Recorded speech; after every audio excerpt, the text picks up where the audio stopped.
Now, thank you all once again, ladies and gentlemen, for bearing with me now so that we can witness what the Quran says about the Zakat, that is Zakat of the Quran.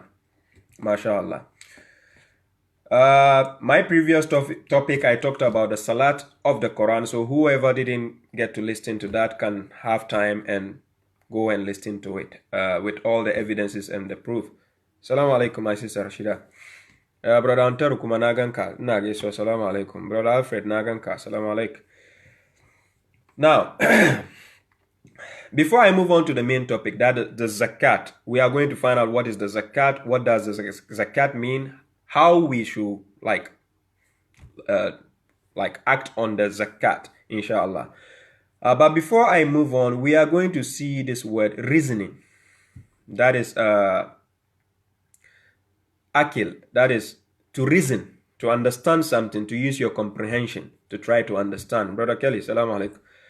So we are going to check reasoning. And what is reasoning? When you put the word reasoning in the dictionary, it's thinking that is coherent and logical.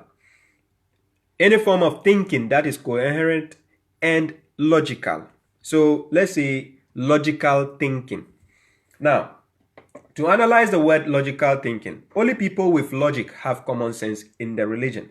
When it comes to the religion of Islam, only people with logic have common sense in the religion. You hear some scholars telling you, oh, there's no common sense in the religion. That religion can never be from God. It means it's a stupid religion. If any scholar tells you there's no reasoning, there's no common sense in the religion, please bow out, find a way out to exit. Any religion which doesn't allow you to use common sense, your reasoning, your logic, go out of it. Now it says reasoning, thinking that is coherent and logical. Now, what is coherent? Coherent is capable of thinking and expressing yourself in a clear and consistent manner. Just like I always do in my videos.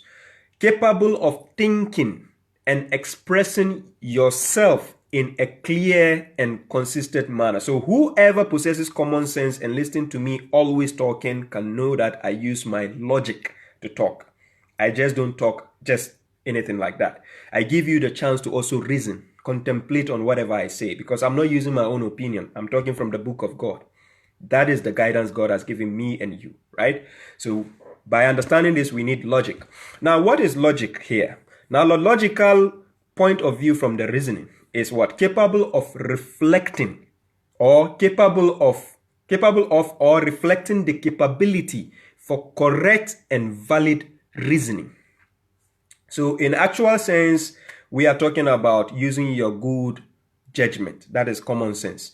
So reasoning as a verbal form in verb form is to decide by reasoning, draw or come to a conclusion or present reasons and arguments or think logically. So now let's go to the Quran and see how God asks us to use our reasoning to understand the Quran itself and the religion itself. Inshallah. So I take you to chapter 12, verse 2, Surah to Yusuf. It says, Ba'a'udhu billahi minash shaitanir rajim. It says, Inna anzalnahu Qur'anan Arabiyyan la'allakum ta'kilun.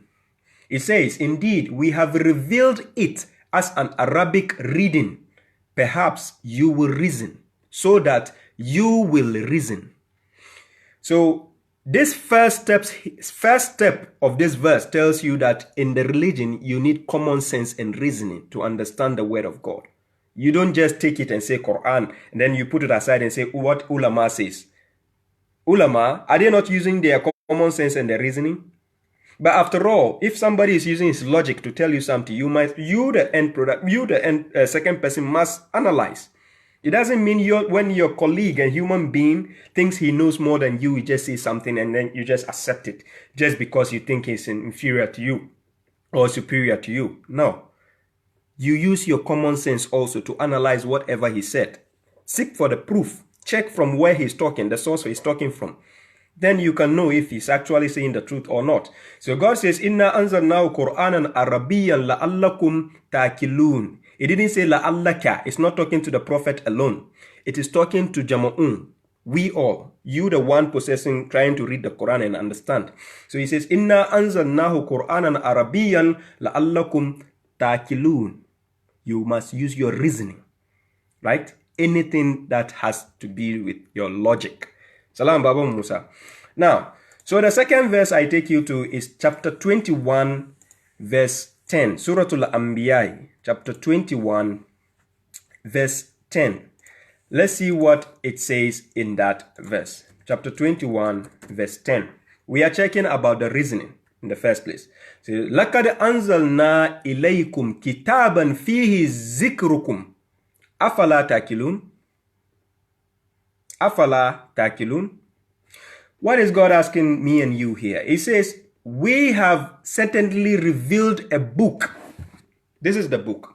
The moment is complete and you can take it. Any writing which you take to read is called a book. But now specifically, God has revealed to me and you a Quran, Arabic reading. So when we take, this is the book.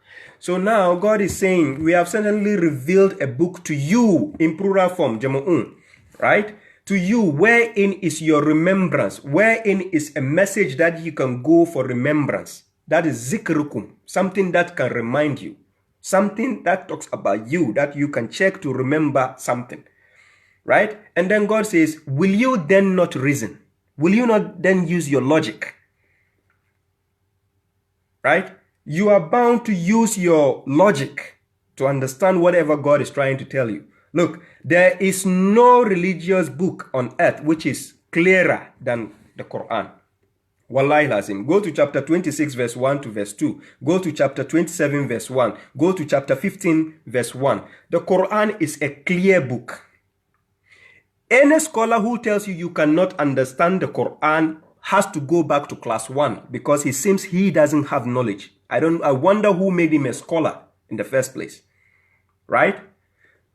This book is made clear for people who possesses intelligence.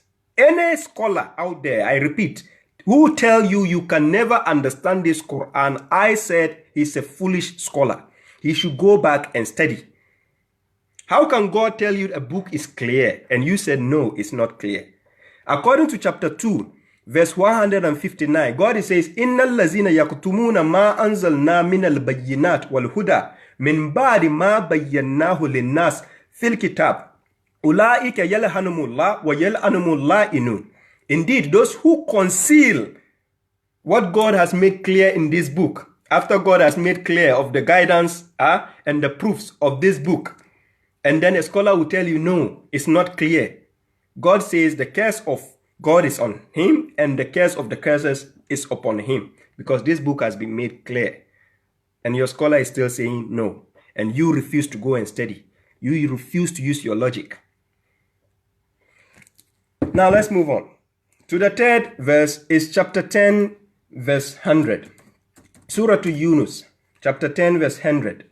Let's see what God says. It says, وَمَا كَانَ لِنَفْسٍ أَنْ يُؤْمِنَ إِلَّا بِإِذْنِ اللَّهِ وَيَجْعَلُ رِجْسًا عَلَى الَّذِينَ لَا يَأْكِلُونَ. What is God trying to tell us in this verse? He says, and it is not for a soul to believe except by the permission of God. We all need the permission of God to believe, right? So the reason why God doesn't give some people permission is they don't believe in the verses of God. According to chapter 16, verse 104, if you don't believe in the verses of God, he will never guide you. So God is saying here, it is not for a soul to believe except by the permission of God, right? Just like when you are in a country, let's say you are an immigrant in another European country or American country, you need a permit, you need a permission. Salam Mehdi, salam alaikum. You need a permission to stay in the country. Likewise, the book of God, you can never believe the book of God till God gives you permission. And what is the permission? You need to believe in the verses of God before God can guide you. Now, then he says, and he places filth upon those who do not reason. Any person on this earth, anybody on this earth, any soul on this earth who doesn't use his logic, his common sense God has given him, and says, no, my scholar says, in the religion I cannot use common sense. God places filth on you. And according to what God is trying to tell us, you are a fool if you don't use your common sense and your logic in your religion. Now, I take you to chapter 25, verse 44. What is God still telling us about reasoning? Chapter 25, verse 44, that's Surah Al-Furqan. It says, تَحْسَبُوا أَنَّ أَكْثَرَهُمْ yasma'una aw ya'qilun. God is asking a question. Inhum illa kal an'am bal hum adallu sabila. Then what is God is trying to ask us here? God still wants us to reason. So he says, or do you think that most of them, listen carefully, or do you think that most of them, that is we the people, we on earth, do you think that most of them listen or reason? Most of people, do you think they listen or reason? Whenever you are being told something wisely and you don't pay attention to listen, you can never reason. You can never know what is on board. You need to listen in order to reason. So whatever I'm saying right now, you're the ones having common sense, paying attention to me at the moment. You are listening to me because whatever I have to say gives you logic, gives you a logical way of thinking. This is why you pay attention to take the information and you also use your own reasoning. If it doesn't make sense, you stay away from it. It makes sense, you take it. Right? So God says, do you think that most of them listen or reason? Then he says, they are just like livestock. That is animals. I'm not saying it, God is saying it. They are just like livestock. Then God says, no, in fact, they are more astray from the way. Because even a livestock is better. So God says, they are more astray from the way. So whoever doesn't listen doesn't end up to reason. Whoever doesn't want to listen doesn't have common sense. So he cannot reason. He doesn't have logical thinking. This is the words of God. Now, I take you to chapter 67 verse 10. Look at what will happen on the day of judgment. People who don't use their reason, the reasoning that God gave them, that they don't use their common sense. Look at what will happen on the day of judgment. Chapter 67, Surah Al-Mulk, verse 10. Let's see what God says. He says, وَقَالُوا لَوْ كُنَّا نَسْمَعُ أَوْ نَاكِلُ مَا كُنَّا فِي أَصْحَابِ السَّعِيرِ. What are these people trying to say on the day of judgment? They said what? And they will say, if we had listened or reasoned, if we had listened, because the moment you are in the classroom, a teacher is teaching, and then you are not paying attention to what the teacher is saying, you are playing, you can never reason along with the teacher. You need to listen in order to reason. So now on the day of judgment, people will lament by saying, if we had listened or reasoned, we will not have been among the companions of the inferno, of the fire. You need to listen in order to reason. Without listening, you can never reason. And whoever doesn't reason, God says he places filth upon him, according to chapter 10, verse 100. So that person obviously will lack common sense. Any religion which doesn't allow you to use your logic and common sense is not the religion of God, but the devil's religion. Wallahi lazim, I tell you. I just gave you the proofs. God wants you to use your logic, reasoning. Reasoning.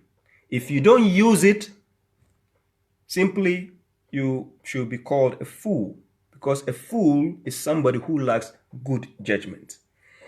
Now, let's move on to the main topic today. Now, what is Zakat? As Zakat, when you go to the Quran, it says Zakat, but it uses Adatul Tarif. That is a definite article. So he put the word as Zakat. There is Alif and the Lam in front. So as Zakat, right? It's an act of giving to the needy in order to attain purity. This is Zakat according to the Quran. Somebody might think, where did I get this definition from? Salam Bawasiri. You can go to chapter 92 verse 18 and chapter 30 verse 39. You understand, combine these verses together, you understand what is Zakat from the Quran. It is an act of giving to the needy in order to attain purity. That is Zakat. Now, the scholars of the Sahih Hadith, the scholars of the so-called fabricated Hadith, will tell you to pay 2.5% of Zakat, or as Zakat. The last time I checked, this is called taxation. This is not Zakat. It's called taxation. You're taxing somebody. Salam, Razil. The last time I checked, it's called taxation. You're taxing somebody. That is not from God. Where did God command you this? 2.5. Let them come out and show us from the Quran where God says 2.5. They are liars. Simple. If they say they are not lying, let them come out and face me, Shu'aib Abdullah, for a live dialogue or debate. I'm not running. I'm not hiding. Let them come out. Wallahi lazim. And no scholar on earth can disprove me. I repeat again, if he doesn't follow this book. Now remember, according to chapter 2, verse 185, the Quran contains the guidance and the criterion for mankind. What is the guidance? Something which guides you, which suggests to you what is you have to do, right? The guidance. Then the criterion, something you use to judge between right and wrong. Then according to chapter 42, verse 17, the book contains the balance. When we say balance, something which gives you the balance, the equilibrium of something, right? Good. And then according to chapter 13, verse 37, the Quran is the judgment. So Quran is the guidance, the Quran is the Furqan, the Quran is the Mizan, that is the balance, the Quran is the Hukmah, the judgment. These four. Apart from these things in the Quran, God never gave you any other book outside the Quran to go and find your source of guidance, to go and find your source of criterion, to go and find your source of balance. You could go and find the source of judgment. No way. And no scholar on earth can tell me otherwise. Wallahi lazim. Now let's disprove the scholars right now before we move to the topic. The spoils of war, according to the Quran, is called maganima. Maganima. According to chapter 8, verse 41 of the Quran, Surah Al-Anfal, God talks about the spoils of war and how it should be distributed. According to that verse, God says 1/5 of whatever is acquired from the spoils of war. This is not about Zakat. It's from the spoils of war. 1/5. That is 1 in 5 equal parts. Something 1 out of 5 equal parts. God says 1/5 should go to God in order to be given to the messenger, the relatives, the orphans, the poor people, and the wayfarers. Now, so if God can tell you in the Quran to give 1/5 of the spoils of war to God so that it can be given to the messenger, the relatives, the orphans, the poor people, and the wayfarers, are the hadith scholars trying to tell us that this same God could not mention a percentage of how Zakat should be given or should be paid if he so wishes? Afala ta'kilun? Can't you reason with me for once, ladies and gentlemen?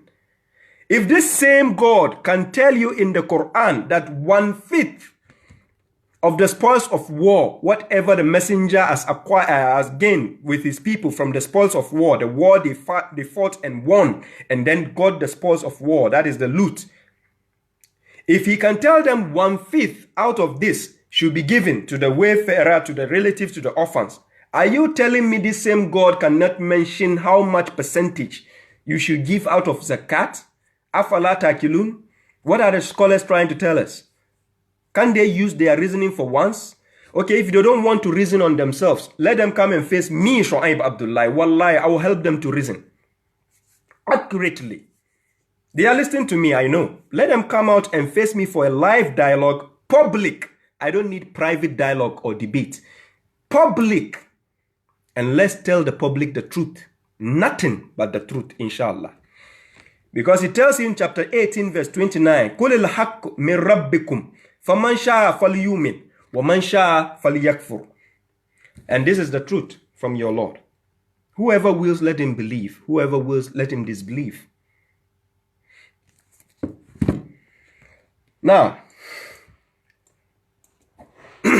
we are going to move to the topic. But to end this preachment I just gave is that no wonder common sense is no longer common among the so-called Muslims of today. Look around you.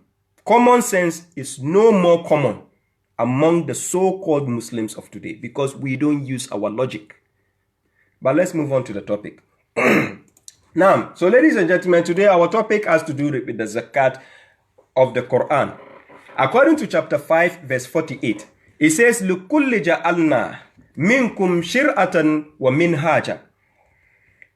For each of us, among us, God has made a law and a methodology, a law and a method. If God tells you something as a law, he tells you how to go by the law. That is the method on how to go by the law. So according to chapter 16, verse 89, it says, وَنَزَّلْنَا عَلَيْكَ الْكِتَابَ تِبِيَّانًا لِكُلِّ شَيْءٍ وَهُدًى وَرَحْمَةً وَبُشْرَى لِلْمُسْلِمِينَ. Yeah, Salis. So God says, we have revealed to you the book as a clarification for all things. God didn't say except. He didn't say except Zakat. He didn't say except Salat. So don't let your scholars lie to you and tell you God has said we should do Salat. He doesn't explain how to do Salat. He has said we should do Zakat. He doesn't explain how to do it. No, they are lying to you. Wallahi lazim. So, Tibyana likulli shay'in wa hudan wa rahmatan wa bushra lil muslimin. It's a guidance and a mercy and a good news for the Muslims. So if you call yourself a Muslim, God says he has given you a book as a clarification for all things. Whoever says nope is arrogant. Whoever says nope is a hypocrite. Whoever says nope is a disbeliever. God is telling you all things. A stupid person will tell you, does he say you should pray 5 times? If God didn't tell you to pray 5 times in the Quran, then who told you to do it? Afala ta'qilun? If God didn't tell you to pay 2.5 zakat in the Quran, who is asking you to do it? Who? Are you not the same people in your so-called hadith saying the Prophet Muhammad khuluqu Quran, that all of his character, whatever he did is from the Quran? So if the Quran didn't command him to pay 2.5 zakat, where did you get it from? After telling me, وَمَا يَنْتِقُ عَنَ الْهَوَىٰ إِنْ هُوَ إِلَّا وَحْيُ يُوحَىٰ. So if it is wahi, it has to be here. Because chapter 21 verse 45, it says, قُلْ إِنَّمَا أُنزِرُكُمْ بِالْوَحْيِ. Then chapter 6 verse 19, وَأُوهِيَ إِلَيَّ هَذَا الْقُرْآنِ لِأُنزِرَكُمْ بِهِ وَمَنْ بَلَغَ. So if this is the inspiration he got, and this is what he warned you by it, show me, come and call your scholars. Let any scholar come out live and tell me where God says 2.5 here. And if it is not here, how many books did God give you Muslims? Now, so chapter 38 verse 29, let's try to understand this before we go again. Chapter 38 verse 29. It says, Kitabun anzalnahu ilayka mubarakun liyadabbaru ayatihi waliyatazakkaru ulil albab. It says, it's a blessed book which we have revealed to you. Salam, Baba Amando. Which we have revealed to you so that they, the people, they may contemplate its verses. We have to contemplate. It's not only about reading the Quran. No.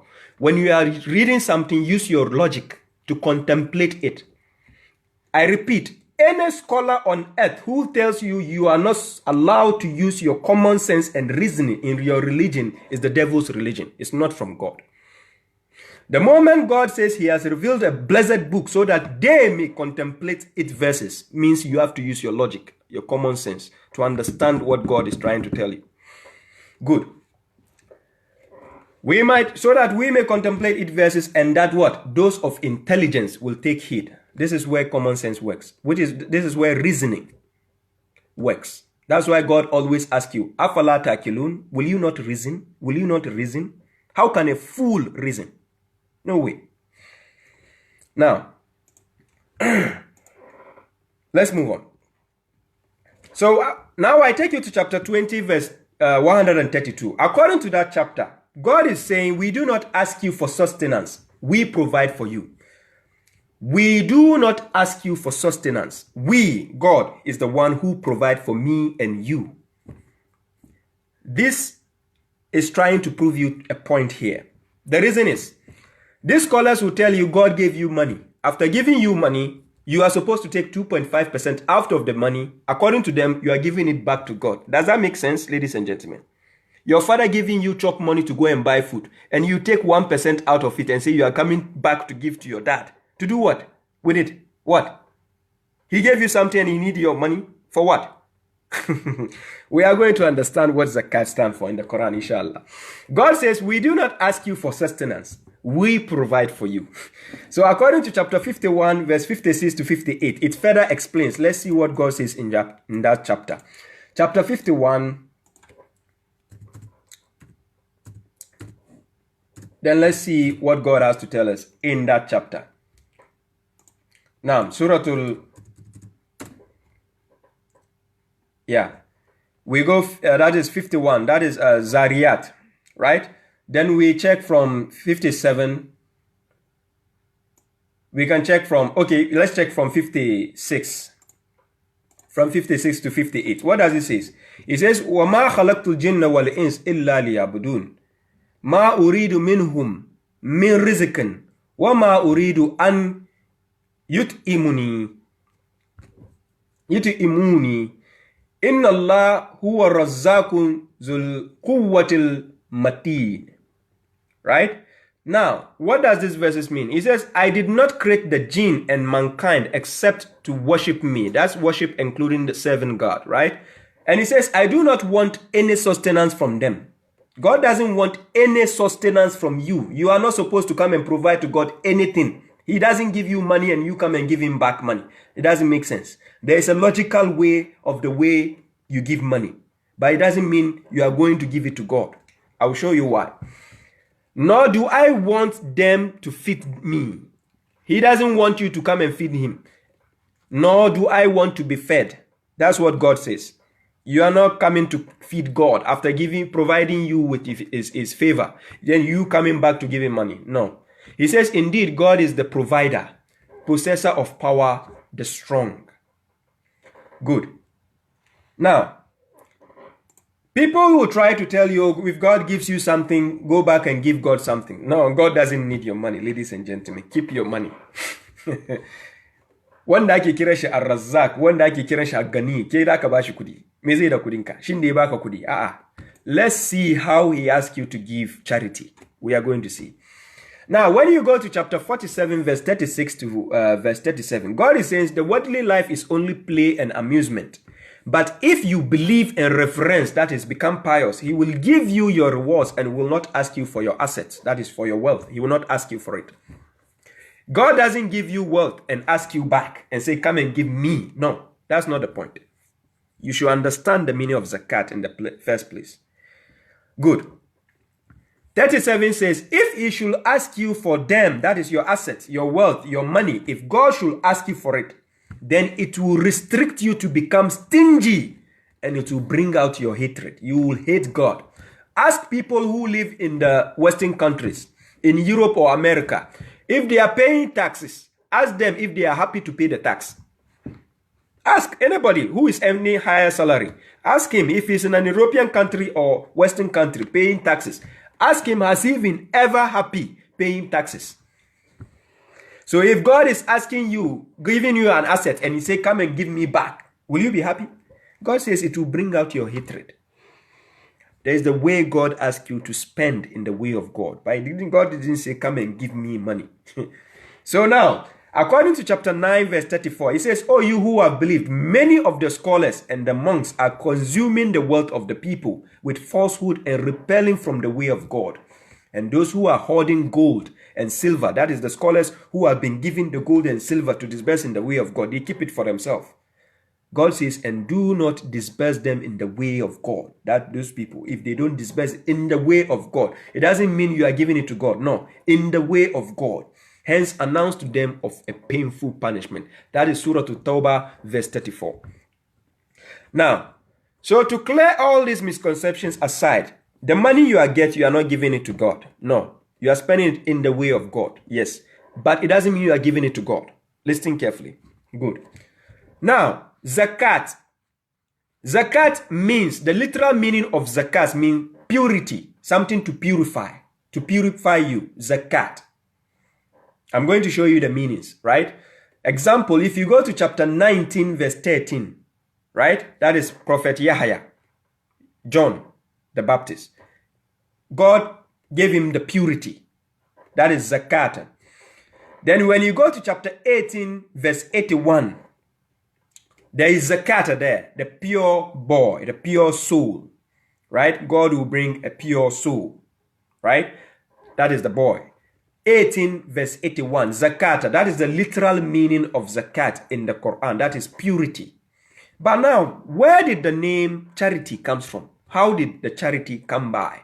If Zakat means purity, how did we get charity? Remember, according to chapter 3 verse 7, some of the signs, ayat of the Quran are mutashabaha, right? They have multiple meanings. It doesn't have just one meaning. Multiple meanings. So you need to understand the meaning of a certain verse or sign according to the context of the ayat.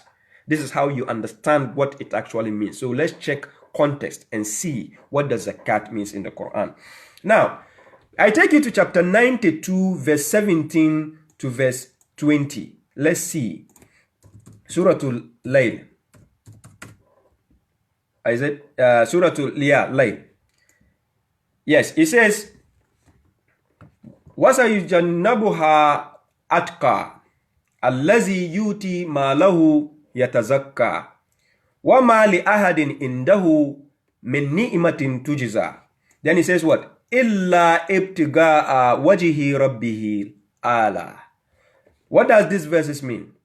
Let's see what it means. It says, but the most pious will shield away from it. Now, who is the most pious? According to chapter 49, verse 13, it is, God says, the most honorable among you is the most pious among you, of you. Atkakum. Right? So that this Atkakum, he is the best of people among people, according to God. Whoever is most honorable in front of God is what? The pious one, most pious. Thank you very much, Baba Judy. But the most pious will shield away from hell. If you want to understand what he was talking about, start from the verses above. You know he's talking about hellfire, right? Then he says, verse 18, chapter 92, verse 18 says what? Who gives his wealth to purify? That's yetazakka. Allazi yuti ma'lahu yetazakka.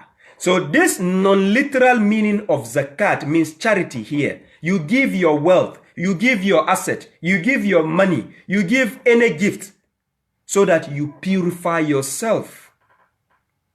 And verse 19 says what? And not for someone next to him to repay with a favor. You are not seeking somebody to repay you. But what are you doing? Except seeking the countenance of his Lord, the Most High. You are spending it in the way of God because God asked you to do. So you are helping your neighbor. It doesn't mean you are giving the money to God. No. You are helping your neighbor so that you get the countenance of God. This is the zakat in the Quran.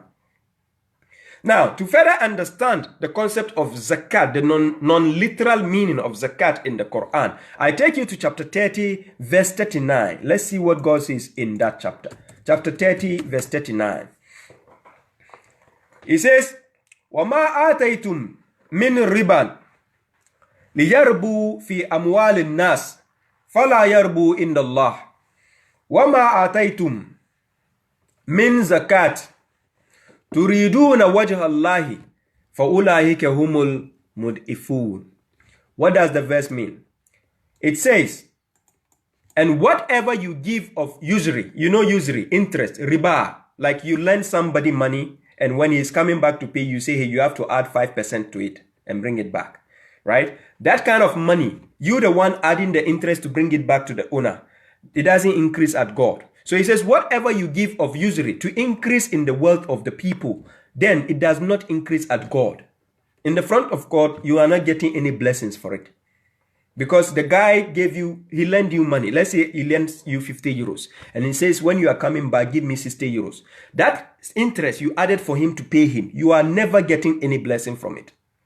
Yes, you don't get any blessing from it. Now, God says, but whatever you give of charity, zakat, and to purify yourself, that is purity. Whatever you give of purity, that is charity.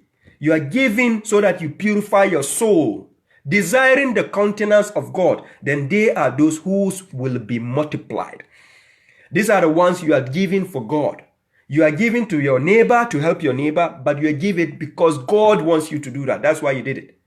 So you get the countenance of God and your blessings will be multiplied.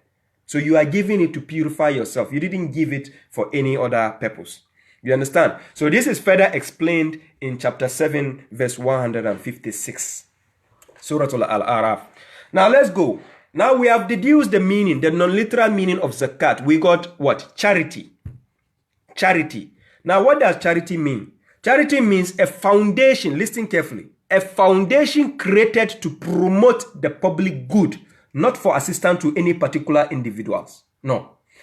A foundation created to promote the public good. Second meaning, an institution set up to provide help to the needy. Third meaning, an activity or gift that benefits the public at large. Now check around you.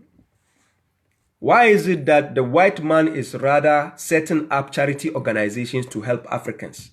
Yet we have the natural resources and we cannot set up a charity organization to help our own selves. Afala takilun. Do you think because of the small money you have in your pocket, you buy food for your friend to eat, that means you are helping, you are giving, that is not the case. You are not supposed to help an individual. Set up an institution, a foundation, something that can benefit the public at large. Because whenever you grow up in a community, there are about more than 10, 20 people who are starving and dying. If you buy food for only one among the 10, it is of no use. If you have money, if you, the rich guys, are around, why don't you join your money together to find about 10 people and help them so that they can develop and become also like average living people too, so that the community can grow. This is how charity works according to the Quran, not according to what the scholars are telling you. They'll tell you, bring a loaf of bread, bring rice, bring your zinnaria, let's go and give it to this poor person. No, ladies and gentlemen, that is not charity. But let's see how it works in the Quran. Now let's see the command of God. What has God commanded us? In chapter 98, verse 5, Surah Al-Bayyinah, that is the chapter of the proof. So let's see the proof. It says, وَمَا أُمِرُوا إِلَّا لِيَعْبُدُوا اللَّهَ مُخْلِصِينَ لَهُ الدِّينَ هُنَفَاءَ وَيُقِيمُوا الصَّلَاةَ وَيُؤْتُوا الزَّكَاةَ وَذَلِكَ دِينُ الْقَيِّمَةِ.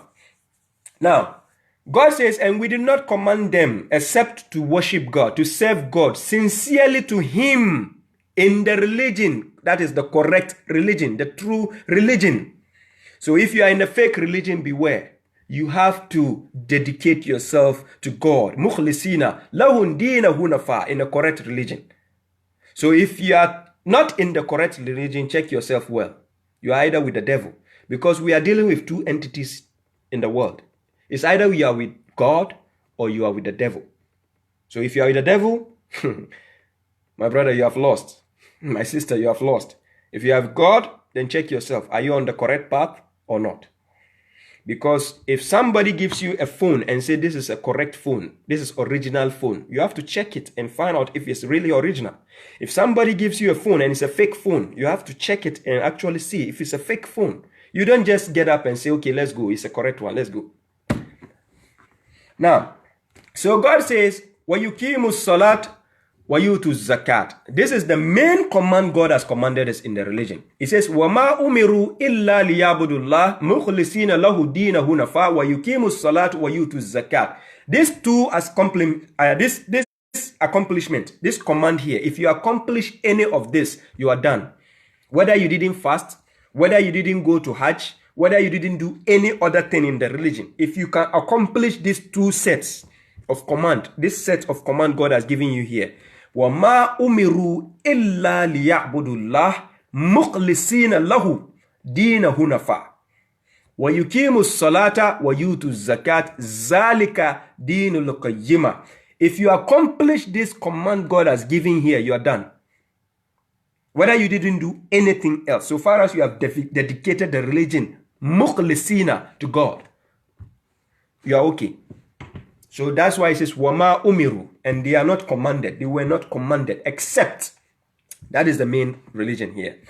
Now, so we can say to establish the prayer as salat. If you check my last week video, I've already talked about the salat. I've shown the proofs. I've shown everything from the Quran. Wallahi. The scholars telling you there's no salat in the Quran. Wallahi, kariyasuki muku. They are lying to you. Everything is in the Quran. Wallahi, fashe malamin beda ilimi. Malamin de che muku ba ko cikin Quran. Wallahi, zuku ni beda ilimi. Ni Shoaib Abdullah, I'm saying it. Any scholar out there who told you God hasn't prescribed salat in the Quran is ignorant. He doesn't know the Quran. Tell him I said it. He should come out and face me in a live public debate. Wallahi, I will expose all the scholars. Wallahi lazim. Now, let's move on. So now we have seen the command that God has commanded us to establish salat and give zakat. Similarly, when you go to chapter 2, verse 110, you see it. Chapter 2, verse 43, you see the command. It's always akimu salat wa atu zakat. Akimu salat wa atu zakat. Because this is the main objective of your religion. Chapter 24, verse 56, you see same thing. Akimu salat wa atu zakat. Now, some examples of the prophets who established the same thing, who did the zakat and then prayer, can be found in the Quran. Those are our role models. According to chapter 6, verse 90, it says, Ulaika allazina ada Allah, fabi udahum iqtadi. So these prophets were the ones guided by God, and on their footsteps will be guided. Right? So according to chapter 19, verse 55, Ismail, that is Ishmael, he did salat and he gave zakat as well. So chapter 19, verse 55. According to chapter 19, verse 31, Jesus, Isa himself also was commanded to establish prayer and give zakat. According to chapter 2, verse 83, the children of Israel, Bani Israela, this is another topic, but that is we Africans. Children of Israela, Bani Israela, were also commanded to establish the salat and give the charity. Now, according to chapter 23, verse 4, Surah Al-Mu'min, chapter 23, verse 4, it says, وَالَّذِينَ هُمْ لِلزَّكَاةٍ فَائِلُونَ. And they are those who are what? Active with charity. They are those who are the doers of charity. That is the believers. Surah Al-Mu'min. When you start reading from verse 1, you will see, قَدْ أَفْلَى الْمُؤْمِنِينَ. You will see it's talking about the believers. They give charity. They are the ones who do the charity according to the Quran, what the Quran says. Good. Now, we move on. Then, according to chapter 41, verse 6 to verse 7, Surah Al-Fussilat, the polytheists and the disbelievers, they are the ones who don't give the charity. Polytheists and the disbelievers, according to chapter 41, verse 6 to verse 7, they are the ones who do not believe in the hereafter, so they don't give charity. They don't do it. Good. Now, I'm taking you to chapter 14, verse 31. Let's exactly understand why God says, Akimu salat wa atu zakat. How is these two things supposed to be done? We have seen the salat already. Now we have to see how does the zakat work, right? So let's see. Chapter 14, verse 31, Surah Al-Ibrahim. Let's see how it works. It says what? Qul lil ibadiya allazina amanu yukimu salata wa yunfiku mimma razaqnahum sirran wa alaniyatan. Then it says min qabli an yatiya yawmun la bay'un fihi wala khilal. What does the verse mean? It says what? Tell my servants, God is speaking, tell my servants who believe to establish the prayer. You have already seen the prayer last week. I did the video, the salat of the Quran. You can go to my YouTube link too. You will see the same video there. Now, then it says what? And disburse, that is spend from what we have provided for them, secretly and publicly, before a day comes wherein there is no transaction nor friendship. So the main objective of your religion is to establish the prayer and then what? Give your zakat. That is according to dedication to God, not to anyone else. Thank you very much, Hanad Yaring. Thank you for appreciating. Now, so similarly, when you go to chapter 35, verse 29, this same verse has been similarly repeated in chapter 35, verse 29, Surah Al-Fatir. You will see that. Now, to break it down, the zakat has been broken down in this verse, chapter 14, verse 31, that you have to disburse from what we have provided for them, to you, what God has provided to you. You have to disburse from it, secretly and publicly. On YouTube, you can just go to youtube.com and type Bush 2G9, Bush 2G9, Bush like President Bush, and write the number 2 and then G and then 9. You see all my videos and the link. You can subscribe there, please. You can subscribe for more videos. I have more lectures based on the Quran, inshallah. Now, under the zakat, as zakat, according to the Quran, under zakat, there is infaq. There is a word, Arabic word called infaq. Infaq means disbursement. That is spending, to spend in the way of God. Infaq. Then there is haq. Haq, that is due. Due. Yeah, Baba Man, that's correct. Bush 2G9. Then there is what? Haq, due. Then the third one is sadaqah. That is alms, to give alms. Alms, A-L-M-S, alms, sadaqah. Then there is qardan hasana, that is qarda, Qardan hasana, that is loan. So we have disbursement, there is dues, and there is alms, and there is Qardan hasana, that is the good loan. This 4 comes under zakat in the Quran. Now we are going to break it down and understand this step by step. So number 1, we go with infaq, that is disbursement, infaq. Let's see how it works in the Quran. Chapter 2 verse 254. Chapter 2 verse 254. Let's see how the zakat works in the Quran. It says, Ya ayyuhallazina amanu anfiqu mimma razaqnakum min qabli an yatiya yawmun la bay'un fihi wala qullatun. Then it says, wala shafa'at. Then it says, wal kafiruna humuz zalimun. What does the verse mean? It says what? O you who have believed, disburse. This word anfiku comes from the word infaq, disbursement. Right? So it says anfiku.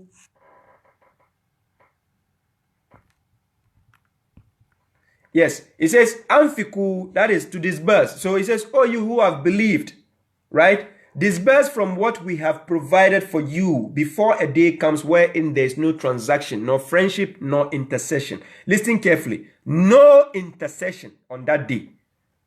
Don't let the scholars lie to you. They tell you Salatul Janaza will save you. If 40 people pray for you, you go to Jannah. Do you think God is stupid? He gave you assignment you didn't do. And then you say somebody will come and stand on your dead corpse and pray for you, and then you go to Jannah. As for the disbelievers, they are the what? Transgressors. So all you who have believed, disburse from what we have provided for you before a day comes wherein there is no transaction, nor friendship, nor intercession. You have to do it before you die. Not after you die, you say somebody is giving charity on your behalf. It doesn't work. Wallahi lazim. Now, we go again. We are still checking the infaq, the disbursement. So we go to chapter 2, verse 267, Surah Al-Baqarah. Chapter 2, verse 267. Let's see what the Quran says. It says, Ya ayyuhallazina amanu anfiqu min tayyibatin ma kasabtum wa mimma akhrajna lakum min al-ard wala tayammamu al-khabitha minhu tunfikuna walastum bi'akhzihi illa an tugmidu fihi wa alamu anna Allah ganiyun hamid. He says what? O you who have believed, disburse from the good things, not bad things. Disburse, that is spend from the good things which you have earned. If you earn like a salary, anything you earn is a salary. If somebody even gives you a gift and you have it, you earned it. So something you have earned, whether a reward, whether an award, whether whatever you earned. So far as you have earned it, you can spend from it. Now, and from what we have brought forth for you from the earth, that is the trees you have, the gold you have, the diamonds you have, anything from the earth that God has brought forth for you. The trees, the plants, whatever. You can spend from it likewise. So according to chapter 6, verse 141, go and check. You see how it works when God brings out the trees, the plants for you to give charity from it. Now, but do not aim at the bad therefrom to disburse. God is telling you, whatever you have from the good things, don't choose the bad things to spend. Something you don't like. He says, while you will not accept it unless you are obscured about it. Unless you are blind and you are giving it, you don't know what you are giving. Do not do that. This is what God says. So, and know that God is rich and praiseworthy. And this spending, we are going forward. We will see who we have to give. You are not giving it to God, but we will see who you have to give whatever you earn. So according to chapter 3, verse 92, God says you can never attain righteousness if you don't spend from the things you yourself love, that you like. You can never attain righteousness. Because it means you are a bad person if you're trying to give people bad items. You yourself are bad. Good. So what to disburse? What are we supposed to give? What are we supposed to disburse, to spend in the way of God? What? So according to chapter 2, verse 215, let's see. Surah Al-Baqarah, verse 215, that is 215. It says what? When you go to the verse, it says, Yas'alunaka maza yunfikun. If they ask you, the messenger, what they should spend. He says, Kul ma anfaqtum min khairin falil walidaini wal akrabina wal yatama wal masakini wabna sabil. Right? Then he says what? Wama taf'alu min khairin fa inna Allah bihi alim. Now he says what? That is chapter 2, verse 215. They ask you, the messenger, what they should disperse. We are talking about the disbursement. In fact, say, the messenger is being asked to say, whatever you disburse of good, it doesn't have to be bad. Whatever, it's a choice. If you have chosen to give even a pencil to somebody, so far as it's good, it's still from the infaq, it's the disbursement. It's good. If you have decided to give a mobile phone to somebody, it's still good. So whatever is good, right? Good. So then he says what? Whatever you disburse of good, then it is for the parents. You start with your parents. They say charity begins at home. Start with your parents first. There's no way you can leave your parents out of it. Start with your parents. They gave birth to you. How come you want to spend something good out there and you leave your parents and you give somebody outside something better? Then who should come and feed your parents? So you start with your parents. Then it's after the parents, you go to the relatives because they are closer to you after the parents, right? The relatives, akrabin. Then you go to the orphans because they don't have parents. They don't have anybody to take care of them, right? Then you go to the poor people. Then what? Then the wayfarer, somebody who is traveling and he has nowhere to go. He's on the street. You just find him. He has nowhere to go and stay. He has nowhere to go, right? Good. And whatever you do of good, he says, and whatever you do of good, then indeed God is aware of it. And whatever you do of good, God is aware of it. Now, then we go to chapter 2, verse 219 to 220. That is Surah Al-Baqarah. Still, we are checking the disbursement, what we have to do. That is chapter 2, verse 219 to 220. Let's see what God says. When you check 219, below of the verse is connecting to 220. So when you are checking it, you check it carefully. Because I'm reading from chapter 2, verse 219 to 220. Below the verse to connect with the verse below. So when you are checking, you check it carefully. God says what? He says, وَيَسْأَلُونَكَ مَاذَا يُنْفِقُونَ. Then he says what? Kulil afwa. That is afu. Kulil afwa. That is afu. Good. But I will explain what does that mean. Then he says, كَذَلِكَ يُبَيِّنُ اللَّهُ لَكُمُ الْآيَاتِ لَأَلَّكُمْ تَتَفَكَّرُونَ. Then it goes, فِي الدُّنْيَا وَالْآخِرَةِ وَيَسْأَلُونَكَ عَنِ الْيَتَامَى. Then when they ask you about the orphans, then it continues like that, about how to deal with the orphan. You understand? But here, when you check from the 219, when it started from up to end on the verse below, that is where it says, Fi dunya wal akhirah. That is where it's end. But when you start from the above, that's 219. What was the verse talking about? It says, and they ask you what they should disburse. Say, kulil afwa. Afwa here means free. You are free to choose what you want to give. It doesn't have to be precisely, God is telling you give 2.5, give 10% of your worldly income. No. They ask you what they should disburse. Say, afwa, free, choose. Something costing nothing. You have to decide what you want to give. Whether it's a shirt, whether it's food, whether it's money, whether it's laptop, whether it's phone, anything which is good that you can help to help another person. Then God says what? God does clarify the verses to you. Perhaps you will ponder about the world and the hereafter. Now we go to chapter 2, verse 272. What does it say? Chapter 2, verse 272. We are still talking about the disbursement. That is the infaq. So let's see. When you go about to the verse, above of the verse is talking about the prophet, where he says, "Laysa alayka hudahum, walakin Allah ya'di man yasha." right? That their guidance is not upon you, Muhammad. God guides whomever he wills. But let's check below. What does it say? وَمَا تُنْفِقُوا مِنْ خَيْرٍ فَلِأَنفُسِكُمْ وَمَا تُنْفِقُوا مِنْ خَيْرٍ فَلِأَنفُسِكُمْ وَمَا تُنْفِقُونَ إِلَّا ابْتِغَاءَ وَجْهِ اللَّهِ وَمَا تُنْفِقُوا مِنْ خَيْرٍ يُوَفَّى إِلَيْكُمْ وَأَنْتُمْ لَا تُظْلَمُونَ. Now let's see what God is trying to tell us, the words of wisdom in this verse. Whatever you disburse of good, listen, not of bad, of good, whatever you disburse of good, then it is for your souls. It is not for anybody. You are giving charity for your own good, for your own soul. And do not disburse except seeking the countenance of God. If you are also giving it in the way of God, do it to get the attention of God, the countenance of God. You are not doing it to please somebody else, right? So do it for the countenance of God. And whatever you disburse of good will be repaid to you. God will repay it to you from the world and the hereafter. He will give it back to you. Whatever you have given. And remember, that money, you are not giving it to God. Please, listen to me carefully.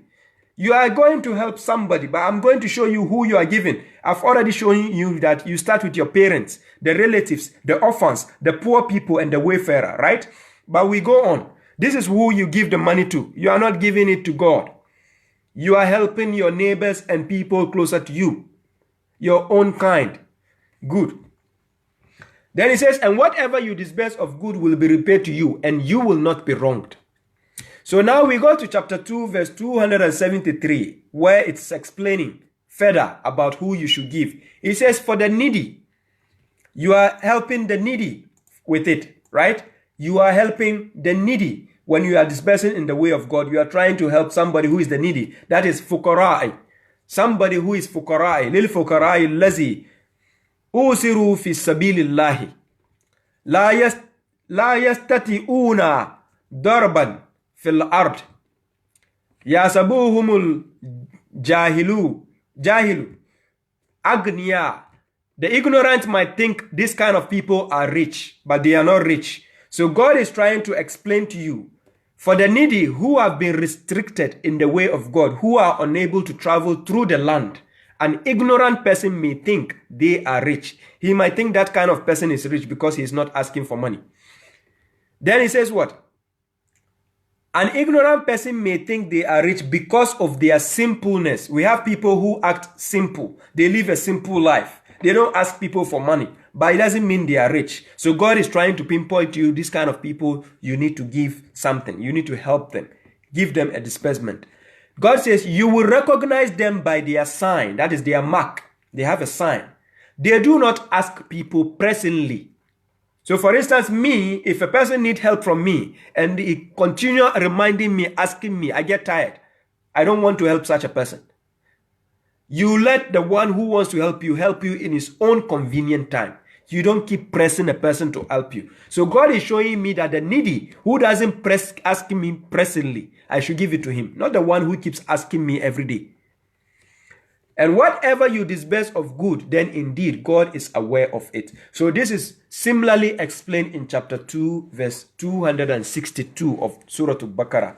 Now, let's see the examples of those who disburse in the way of God. Let's see their example that God has given. Whenever you disburse in the way of God, how does God repay you back? Let's go and see. So chapter 2, verse 261. Let's see Surah Al-Baqarah. Then we go to 261.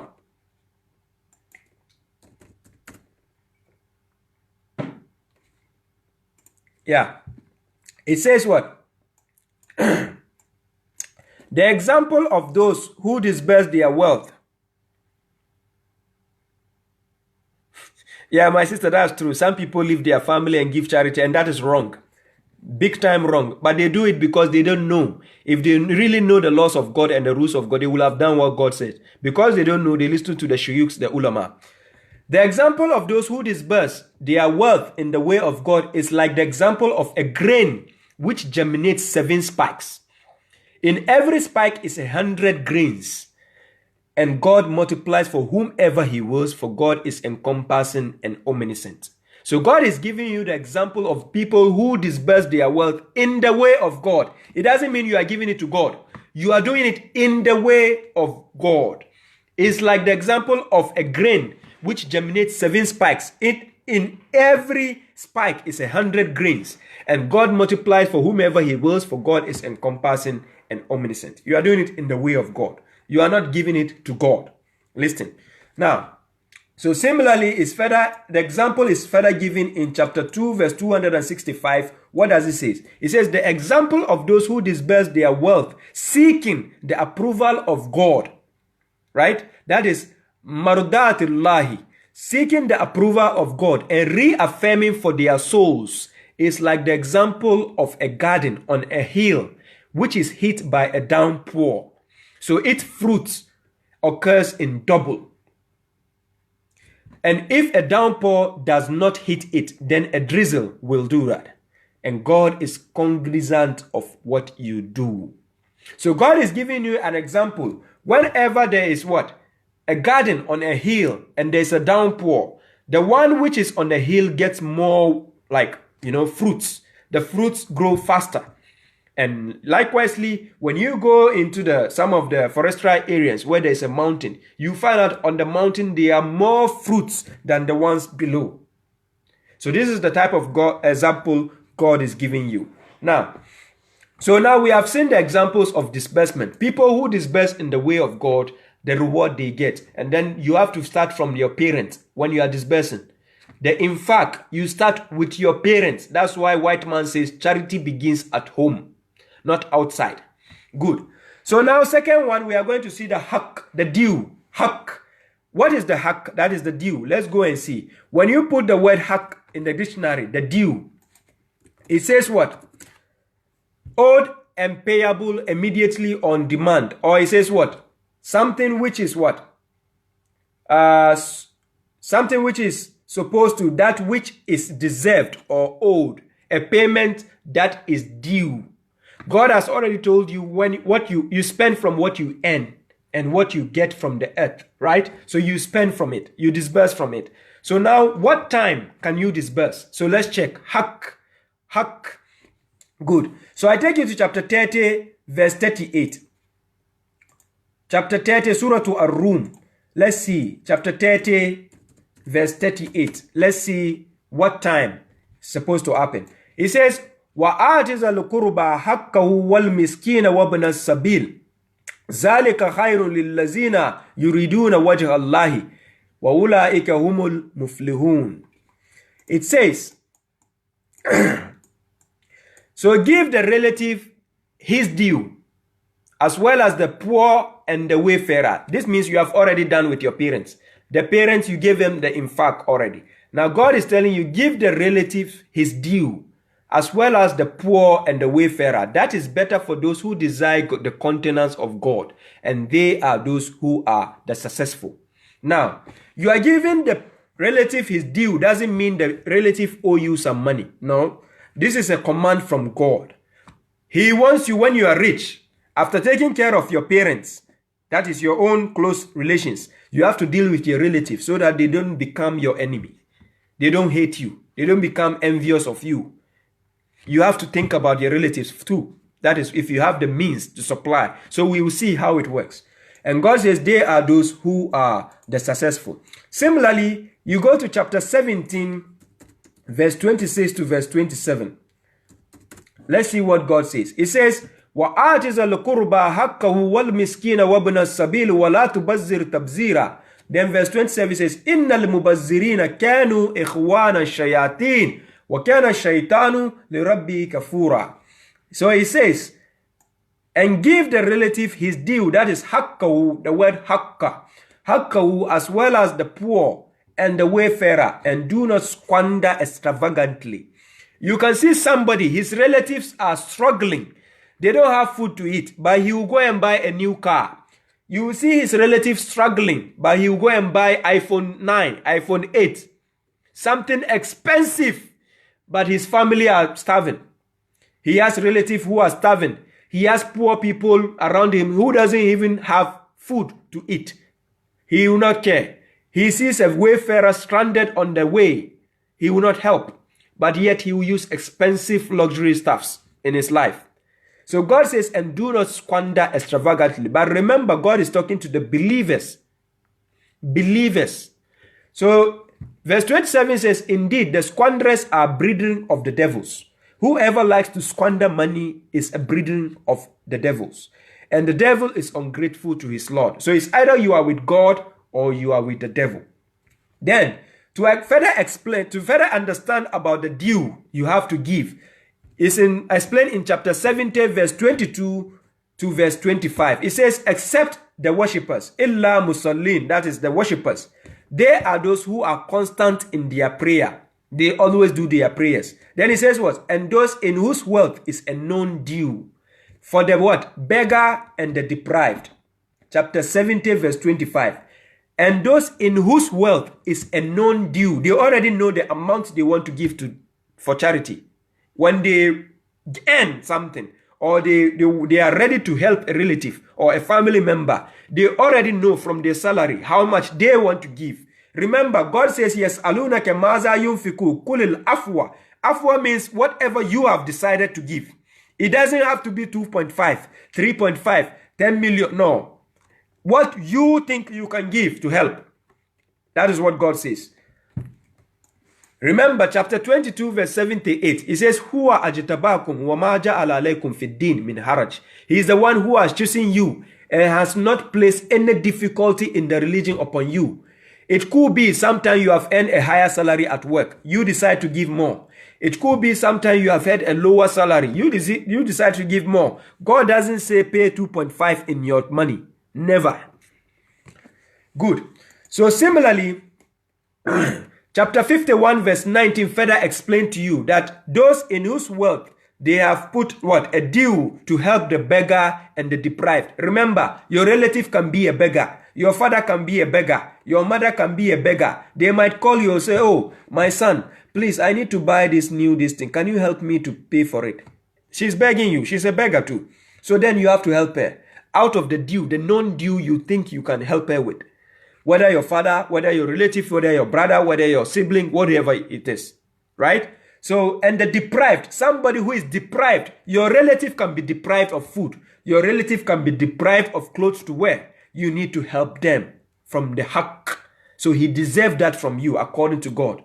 And these are things you give to people. You are not giving it to God, but you are giving it because of God, because you get the reward from God. Now, so similarly, chapter 51, verse 19 further explains. Now, let's see people who are just relying on farms, plants to supply people, to help people. How do they have to give their due? Let's see how it works.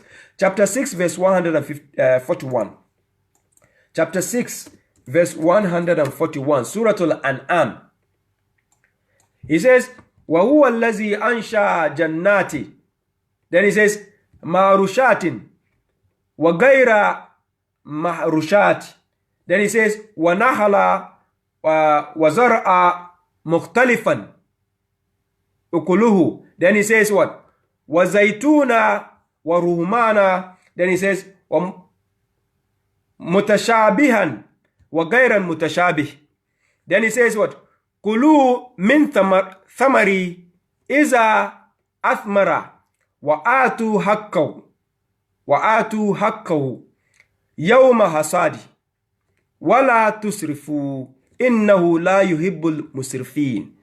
This verse is trying to tell you whenever you plant, whenever you are a farmer, or whenever you rely on the plants to feed people, he says what? And he is the one who established gardens, trellised and untrellised. Then he says, and date palms and plantain, which have different kinds of food, and olives and pomegranates, similar and dissimilar.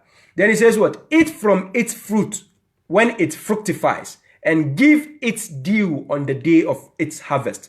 So as a farmer or as somebody who deals with the plants and farms, the day you harvest your crop, the day you harvest your plant, that is the day you have to give its due. According to the percentage you want. God never say give 2.5 after that. Listen carefully. And do not waste. It means whatever plant, whatever food, fruit you have gained, vegetable or whatever, do not waste it. You have to help your family and the relatives to benefit from it, and help the poor people and the wayfarers. If we are all following the rules of God, wallahi, Africa will be in a better place than today. Good. Indeed, God does not like the profligate, people who are wasteful. God doesn't like them. So according to chapter 24, verse 22, God is further explaining it to you in Surah Al-Nur and how to help a family member. Do not say you are not going to help your family member just because God has made you a superior person. Try to help people around you to grow. Now, that is the religion of God. Now we are going to see Sadaqah or Zakaat, that is alms. According to the Quran, that is the charities or alms. We are going to see that is the third option now. That is the third category. So let's see alms, that is Sadaqah or Zakaat. According to chapter 63 verse 10. Chapter 63 verse 10. Let's see what God says. Surah Al-Munafiqun. See what the hypocrite always tells God. Let's see. He says, وَأَنْفِقُوا مِمَّا رَزَقْنَاكُمْ مِنْ قَبْلِ أَنْ يَأْتِيَ أَحَدَكُمُ الْمَوْتِ. Then he says what? يَقُولَ رَبِّي لَوْلَا أَخَرْتَنِي إِلَى أَجَلٍ قَرِيبٍ فَأَصَدَّقَ وَأَكُنْ مِنَ الصَّالِحِينَ. This person is telling God. Before he tells God, God says, and disburse from what we have provided you before death comes to one of you.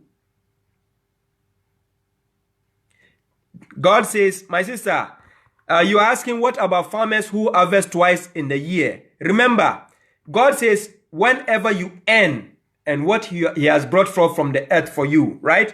So now, when you are working every month, you get your salary every month, right? So every month you are getting your salary, you need to disburse. You have to help your parents. You have to help the relatives, right? It doesn't mean always you have to give them like that. But when they need, you are saving your money. But when they need it from what you have earned, you spend. Similarly, somebody who is harvesting the crops, if he's harvesting twice in a year, the moment the day of harvest has reached, he has to give the due. It doesn't matter whether it's once in a year or twice in a year or thrice in a year. You understand? So this is how the rules of God go. He doesn't mandate you in a way that can cause you hardship.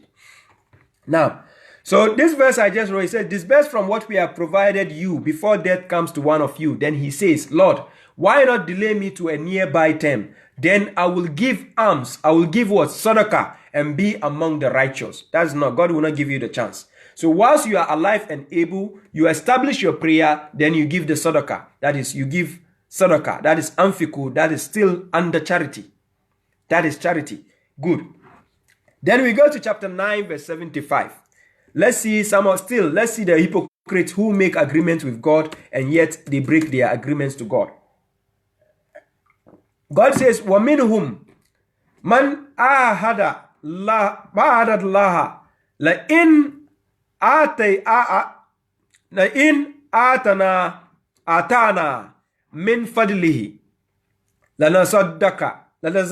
لَصَدَّقَنَّ وَلَنَكُنَّنَّ مِنَ الصَّالِحِينَ وَمِنْ مَنْ آهَدَ اللَّهَ لَإِنْ آتَانَا مِنْ فَضْلِهِ لَنَصَدَّقَنَّ وَلَكُنَّنَّ مِنَ الصَّالِحِينَ. Then he says, and among those, that is among those people, among them are those who make an agreement with God that if he gives us from his favor, we will give alms. That is what? Give sadaqah and be among the righteous.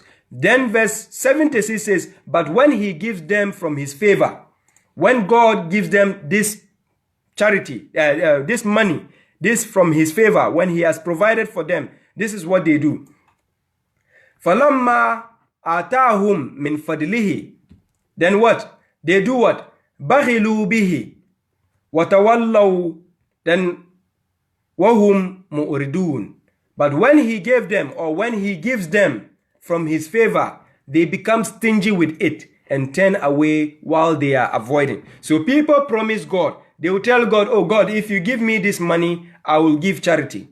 If you give me this, I will do this. But God says when he gives them, they don't do it anymore. They stay away.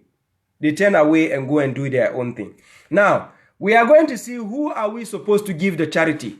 when we get sadaqah, who can we give sadaqah? Let's see how it works in the Quran. So chapter 9 verse 60.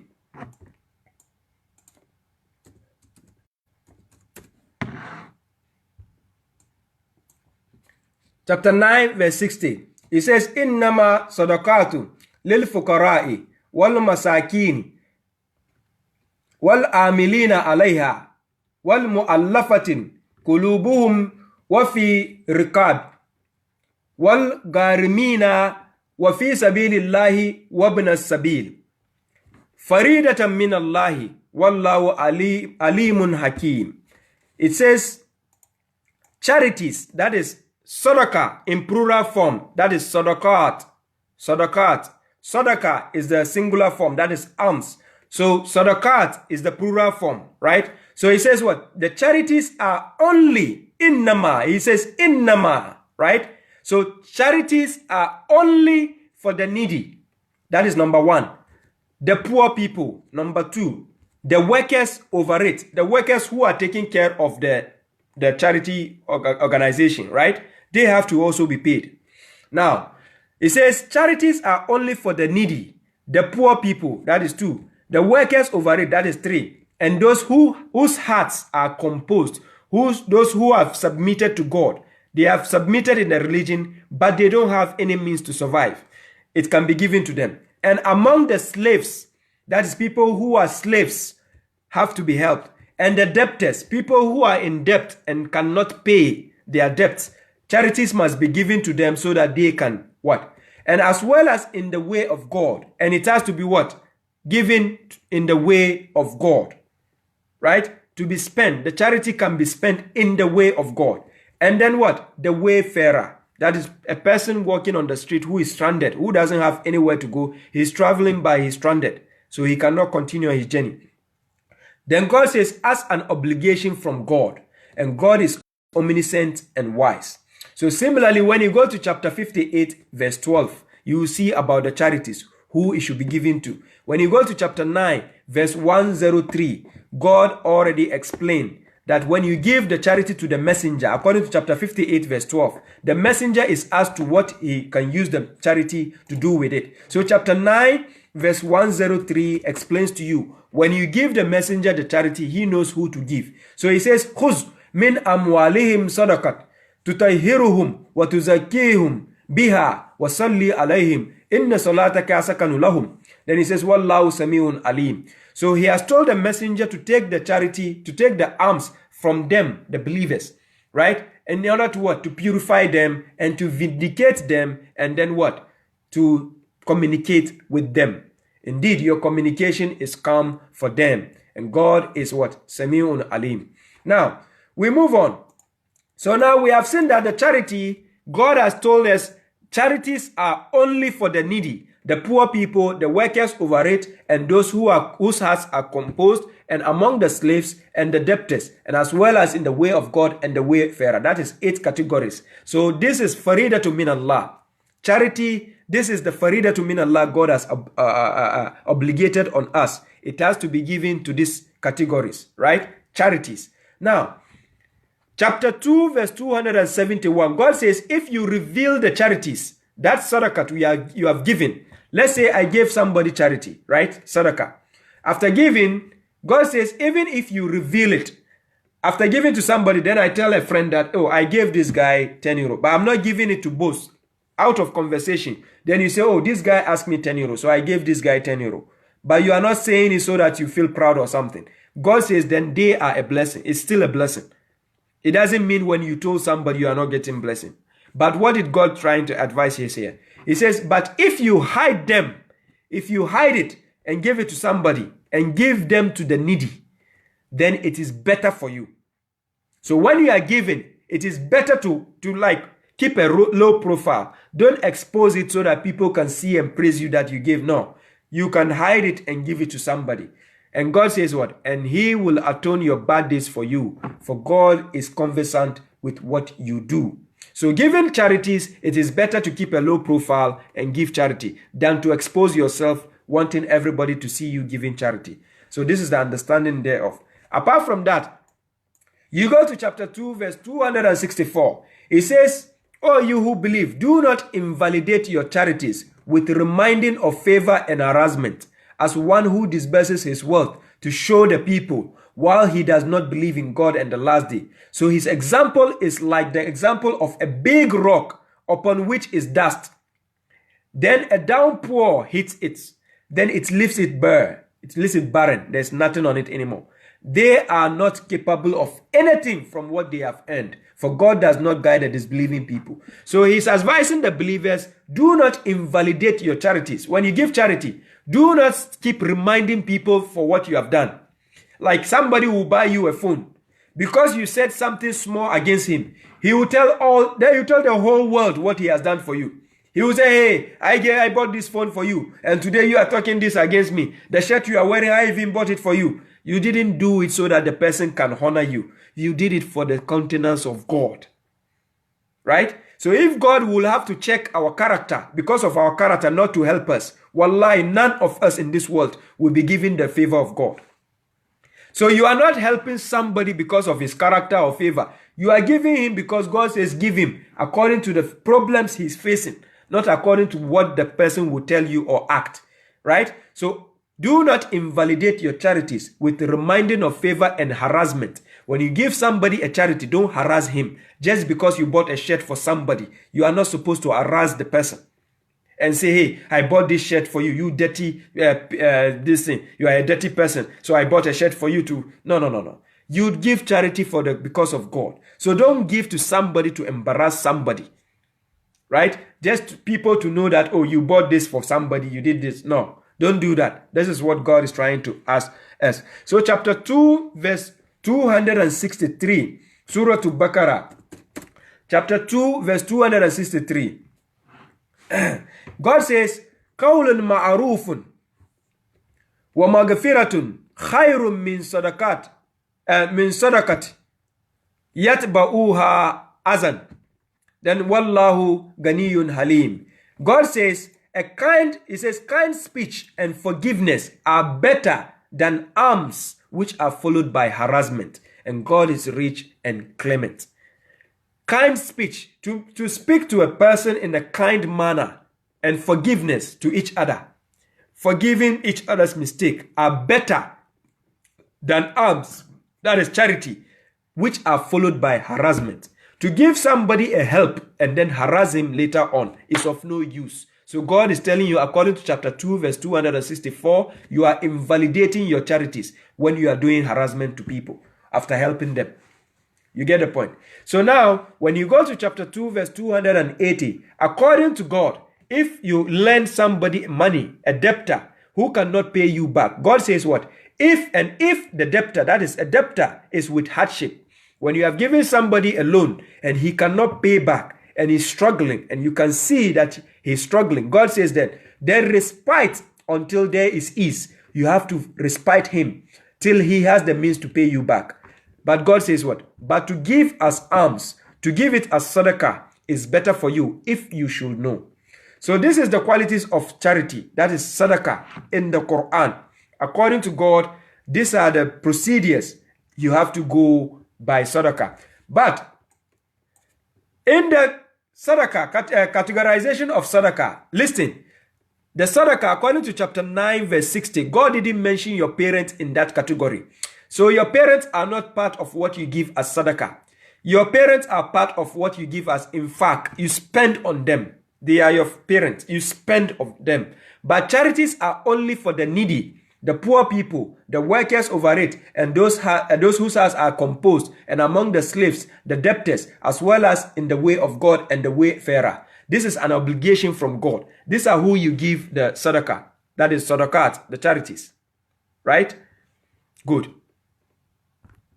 Then we have seen what the charity is. That is the sadaqat. Now we are going to see qardan hasana. God always tells us about the qardan hasana. Now this qardan hasana, that is the good loan. A good loan. There's a bad loan and a good loan. We already know what the bad loan is. Somebody gives you money and he wants you to pay with interest. That is a bad loan. Now we know what the good loan is. You give in the way of God, then God will rather bless you by multiplying whatever you have done. That is the good loan. Now, so according to chapter 57, verse 18, people who give charity, it falls under the loan that you are giving God. It says, Innal musaddikina wal musaddikati wa akradu Allah qardan hasana. Ms. Bao, you said, what do you mean by workers over it, please? The workers over it means if you set up a charity institution, a charity organization, right? There are workers who are involved in the charity organization who go around, see to it that the charity comes in. The person who is receiving the charity has to be given something from it, or else he will squander that money or he might misuse it. So the workers over the money which are given for charity, they must also see to it that they are paid some money from it because they are working. It's a work. So since they should be also giving something from it, then they will not be looking at the money people get to eat. You get the point? So it's like I don't have money. Then I will tell you to give me charity so that I can help some poor people. What about me? You understand? So if I'm excluded, if it's an institution, then there should be rules put in place to know who is the organizer, who is the president, who is the chairman, so that when the money comes in, there is an institution set up in place to know who gets what and who gets that, so that it will not be just in one person's pocket to be stolen. This is what it means by the workers over Amelina Alayha. Now, so God is saying in chapter 57, verse 18, Innal musaddikina wal musaddikat wa aqradullaha qardan hasana yuda'afu lahum wa lahum ajrun kareem. It says, indeed, the charitable men, that is the men who give the sadaqah, that is the charity, and the charitable women, similarly the women who give the charity, right, have lent God a good loan. Have lent, because the moment you are lending, listen carefully, you are lending. Lending means like your father, he gave you chop money. Out of your eating money, the chop money he gave you, then he told you that, hey, I want you to give your younger brother let's say 5 euros. Give out of the 10 euros, he said, give him 5 euros. Or he says, give him any amount you want to give him. So now, after giving your younger brother that amount, then your father says, you have given me a loan, so I'm going to double it and give it back to you. So by you giving your younger brother, let's say 2 euro out of the 10 euro, your dad decides to give you 5 euro extra. In here, the logical point here is, you are not doing your father a favor. You rather help your brother. Now your dad is rather doing you a favor. It's like a loan. You gave it to your dad, all right, but it doesn't mean you came to give your dad physically. Your dad asked you to help your brother. So when you help your brother, you come to your dad, then he will multiply the money to you. So he is rather doing you a favor. You are not doing him a favor. That is the point. So now, indeed, the charitable men and the charitable women have lent God a good loan. He will multiply for them and they will have an honorable reward. Then, chapter 64, verse 17 says what? Chapter 64, verse 7, Surah At-Tagabun.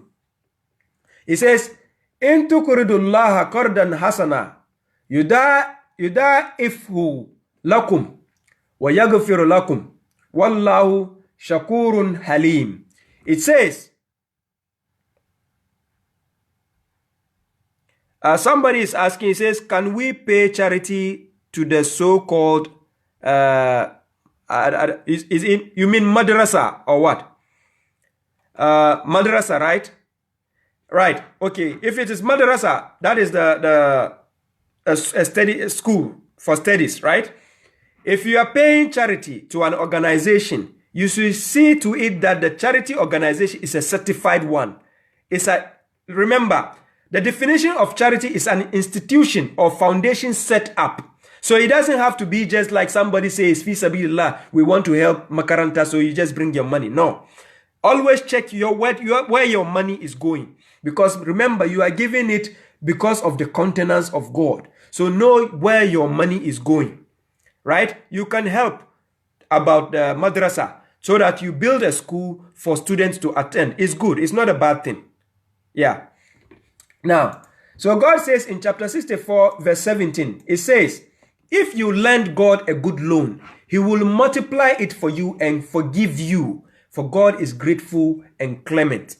Now, God says in chapter 57, verse 11, this is what God is asking us.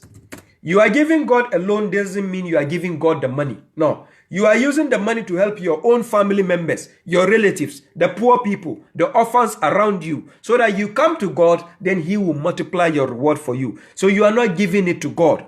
Listen carefully. Now, God is saying, Man zallazi yukuridullaha qardan hasana fayudaifahu lahu walahu ajran kareem.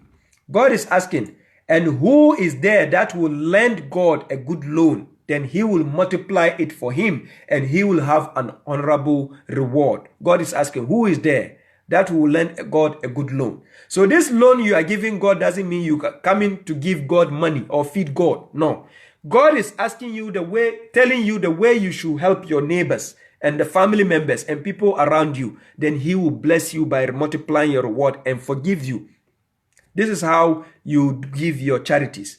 Now, so similarly, chapter 2, verse 245, you see where God is saying, who is there that will lend God a good loan? So now, chapter 73, verse 20, it says, فَقْرَؤُوا مَا تَيَسَّرَ مِنْهُ وَأَقِيمُوا الصَّلَاةَ وَآتُوا الزَّكَاةَ. Then he says what? وَأَقْرِضُوا اللَّهَ قَرْضًا حَسَنًا وَمَا تُقَدِّمُوا لِأَنفُسِكُم مِّنْ خَيْرٍ تَجِدُوهُ إِنَّ اللَّهَ وَخَيْرًا وَأَعْظَمَ أَجْرًا وَاسْتَغْفِرُوا اللَّهَ إِنَّ اللَّهَ غَفُورٌ رَحِيمٌ. So chapter 73 verse 20, when you go below, it says, so read what is easy from the Quran, that is from it, and establish prayer and give charity. You can see, pray after prayer, the charity comes in. So prayer is between you and your God and the public at large, and then the charity is between you and your God and the public at large. And lend God a good loan. And whatever you send forth for your source of good, not bad, you don't have to send bad. You have to send good to get good.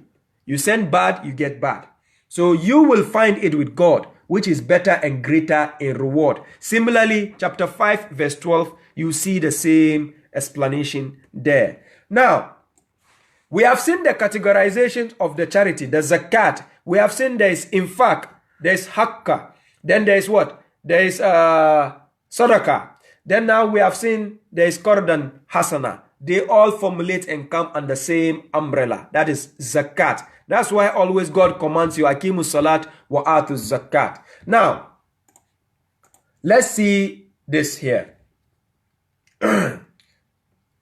Let's go and see stinginess. Why are people stingy? Now, when you go to chapter 17, verse 100. Chapter 17, verse 100. This is what God said. He says, Kul, law antum tamlikuna hazaina rahmati rabbi izan la amsaktum khashyatan lil infaq wa kana al insanu qatura. He says,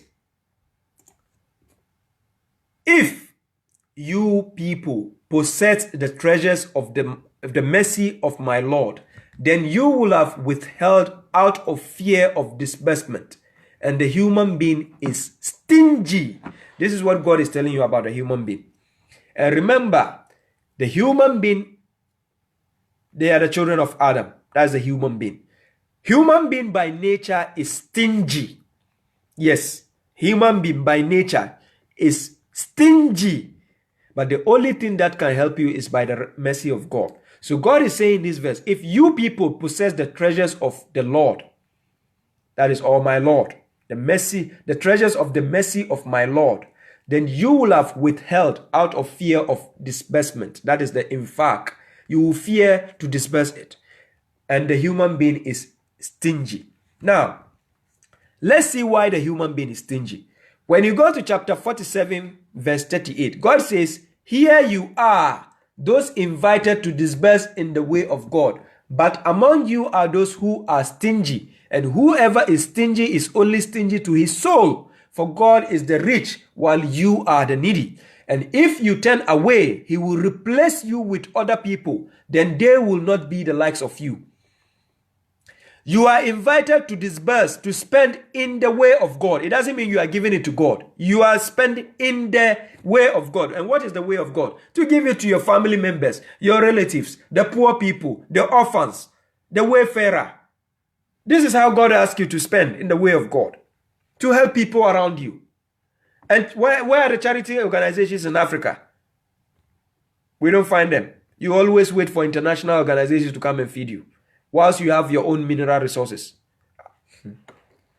Now, when you go to chapter 4, verse 37 to verse 38, it's explaining about people who are stingy. So he says, who are stingy, and instructs the people to stinginess and conceal what God has given them from his favor. And we have prepared a humiliating punishment for the disbelievers. Then verse 38 says what?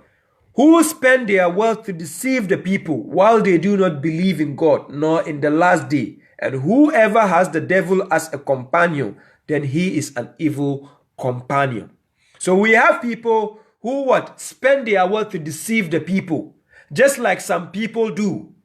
The international organizations, some people do. They spend their wealth to deceive the people. They will tell you they gave Africa 5 million. Wallahi, go and check. It's not 5 million they gave. But they will just say, oh, we gave 5 million to help Africa. But it's a lie. This money is going into some individuals' pockets. Then still, the poverty is rising. They spend their wealth to deceive the people while they do not believe in God and the last day. They are lying to you. So according to chapter 2, verse 8, وَمِنَ النَّاسِ مَنْ يَقُولُ آمَنَّا بِاللَّهِ وَبِالْيَوْمِ الْآخِرِ وَمَا هُمْ بِمُؤْمِنِينَ. They will tell you they believe in God and the last day, but they are not believers. They are lying to you that they are helping people by giving charity. And whoever has the devil as a companion, then he is an evil companion. So it's either you are with God or you are with the devil. So we go to chapter 3, verse 180. We are almost ending this topic today. And let not those who are stingy think that what God has given them of his favor is better for them. God has given you a favor and you are stingy with it. Do not think that it is better for you. God says, in fact, it is bad for them. Yes. Why? They will be encircled by what they were stingy with on the day of resurrection. They will be encircled by what they were stingy on the day of resurrection. God will hold you accountable. He gave you the favor, but you didn't use it on his own in the way of God. He would deal with you. So God doesn't need you to come and feed him. According to chapter 20, verse 132, he is the one who feeds you. He provides for you. You have to help your neighbor and your relatives and your families. This is the religion of God. Now, so before I bring this to an end, when I take you to chapter 2, verse 276, chapter 2, verse 276. Let's see what God has to say in that verse before I bring this to an end. It says, Yamhakullahu riba. Then wayurbi sadaqat. Wallahu la yuhibbu kulla kaffar athim. God says, God effaces usury, that is the usury, the interest, the people that riba people do. God erases that. He effaces that. And what? He erases the what? The charities. He erases, which means with charity, he raises it. He gives you the reward for it. Right? And God does not like every sinful disbeliever. So in other sense, to bring this to a conclusion, the sadaqah you are giving, that is the zakat.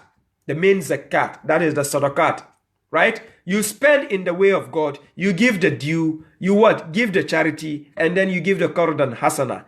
This is classified under zakat in the Quran.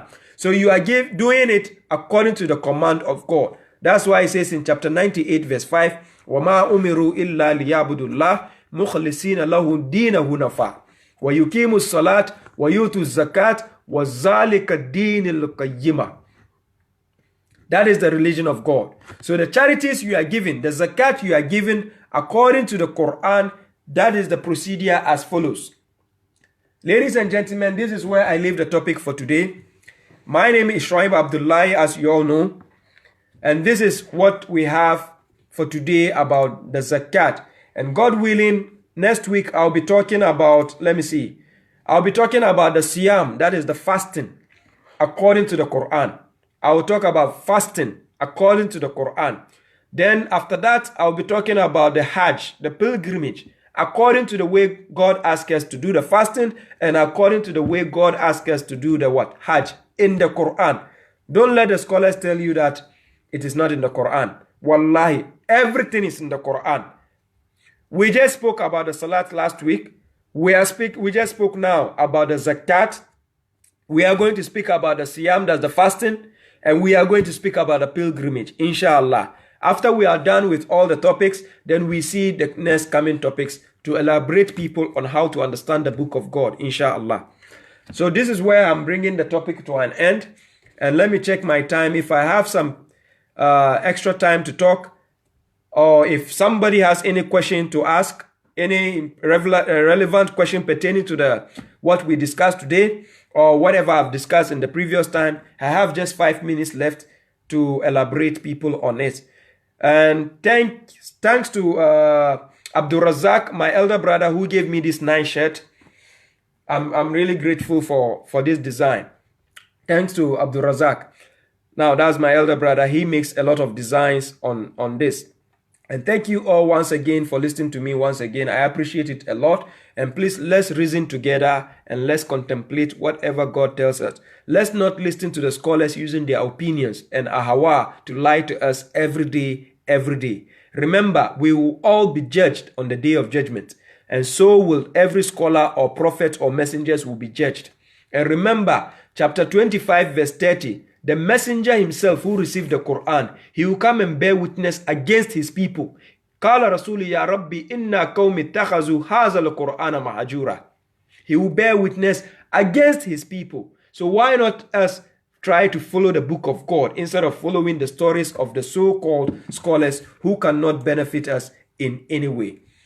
So ladies and gentlemen, this is where I'm bringing the topic to an end. If nobody has any question to ask, I have just, I think, 3 more minutes to wait. If anybody has a question, they can ask me down below or just send me an invite. I can just give them the chance to be on the program to ask any question regarding the topic I spoke about today. Thanks, my sister Rashida. Thank you all.